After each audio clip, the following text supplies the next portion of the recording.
ஃபாத்திமா அல்-ஃபிஹ்ரி உலகப் பள்ளியின் முதன்மை ஒளி.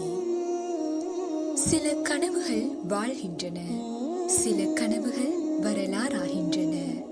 அத்தகைய ஒரு வரலாற்று கனவை எழுதியவள் ஃபாத்திமா அல்-ஃபிஹ்ரி. 8ஆம் நூற்றாண்டில் டியூனிசியாவில் இருந்து மொரோக்கோவின் ஃபெஸ் நகரம் வரை பயணப்பட்டது அவளது குடும்பம்.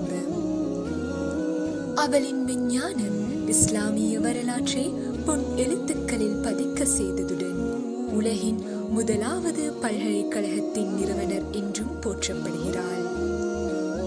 அவளது செல்வம் மற்றும் அவளின் மனதின் ஆழத்தில் மலர்ந்த கல்வி மீதான தேடல் மொரோக்கோவின் ஃபெஸ் நகரில் அல் கராவியின் பல்கலைக்கழகமாக அவள் கரங்களால் மலர்ந்தது.